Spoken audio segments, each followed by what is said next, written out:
Si Buyong Saragnayan ay huminga ng malalim. Naramdaman na niya ang panghihina ng kanyang katawan. Noong nakita siya ni Buyong Baranugon, siya ay nanghingi ng pahintulot sa kanyang kaaway.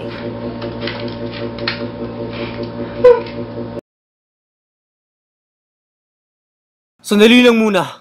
Hayaan mo muna akong bumalik sa asawa ko para magbilin at magpaalam. O sige, bumalik ka muna sa asawa mo para matahimik ang iyong kalaban. Si Buyong Saragnayan ay umuwi sa kanyang tahanan.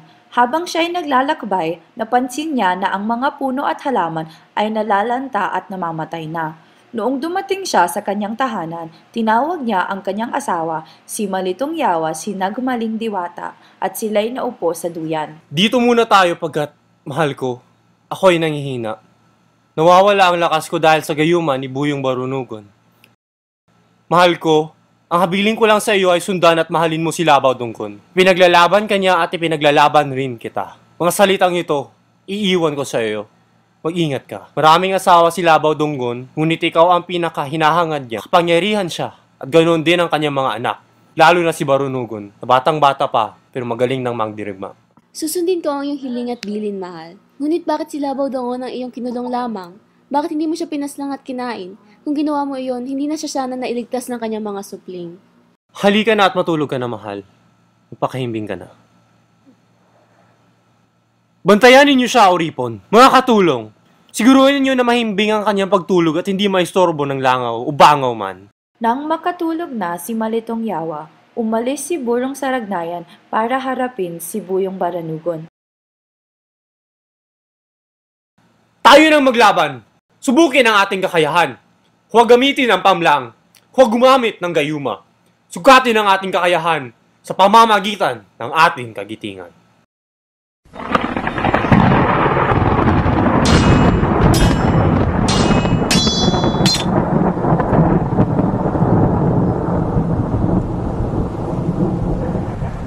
Naawa ko sa ating mga kawal. Naawa ko sa matapang na kalaban, ngunit kinailangan niyang pagbayaran ang kanyang pagbibilanggo sa aking ama. Iyan ang ganti ko sa kanyang ginawa. Yan ang magpapatahimik ng aking kalooban. Pagkatapos ng kanilang tunggalian, pinuntahan ni Buyong Baranugon at Aso Mangga si Labaw Dunggon at sinabi sa kanya na pwede na silang umuwi sa kanilang tahanan sa Haluod. Makakauwi na tayo. Makakabalik na sa ating tahanan. Ang tanyag na kalaban ay patay na. Ang bantog na bayani, wala na. Noong sila'y naglalakbay sa mahiwagang itim na bangka ni Aso Mangga, nakita sila ng mga kapatid ni Buyong Saragnayan na sina Umagad Balinti, Sumoy Pakupako at ang mga kawal nila. Nagtago si Labaw Dunggon sa loob ng lambat habang hinamon ni Buyong Baranugon ang mga mandirigma sa isang laban. Maging kayo man si Umagad Balinti, si Daay Palalugtog, kayo'y aking papatayin nang walang awa. Napatay ni Buyong Baranugon ang kanyang mga kaaway gamit ang kanyang panang may lason. Naglakbay na uli ang pamilya pabalik sa kanilang tahanan. Habang sila'y naglalakbay, nakakita sila ng bahaghari na buo sa ibabaw ng burol at ng dugong ulan mula sa mga kaaway na napaslang ni Buyong Baranugon. Noong sila'y nakabalik, nagtaka si Buyong Humadapnon sapagkat nakabalik na si Buyong Baranugon ngunit wala pa rin si Labaw Dunggon. Ako'y nagtataka kung nasaan si Labaw Dunggon. Si Parungoy nakabalik na ngunit amay di kasama. Sana kaya siya nagtungo. Magsikap tayo hanapin si Labaw Dunggon. Ako'y tutungo sa bayan habang ikaw, Buyong Dumalaptap, ay pumalaot. Nahanap nila si Labaw Dunggon sa loob ng isang lambat.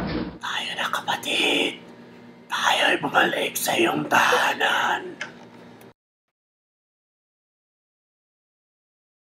Noong nakarating na si Labaw Dunggon sa kanyang tahanan, siya ay sinalubong ng kanyang mga asawa. Naaawa ako sa ating kabiyak, ngunit bakit pa niya kailangan ng iba pang mga asawa? Siya rin ang may sala, hanggang ang asawa ng may asawa. Ibig niyang itanan ng kabiyak ng iba. Ganyan talaga ang ugali ng bayan. Yan ang gawain ng mantirigma. May iba pa pang kapatid, si Malitong, Yawa, Sinagmaling Diwata. Marami siyang magagandang kapatid na dalaga pa. Sinulubay Luyok, Hanginon, Mahuyuk-Huyuko, at Buragang Pada, Sinaklang Bulawan. Aging susuyuin si Lubay Lubyok Hanginon. Ahayok-huyukon kapagkat siya ay isang napakagandang dilag. Kung gayon, sila'y ating balikan at si Malitong Yawa Sinagmaling Diwata ay aking pakakasalan.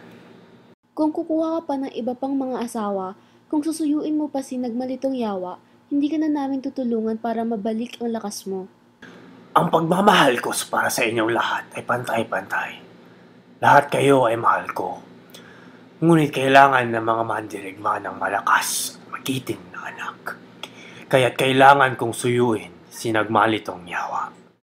Kami sumusumao sa iyong pamlang, ipahiram ang iyong kapangyarihan at ibalik ang dating lakas at kakayahan ni Labaw Dongon.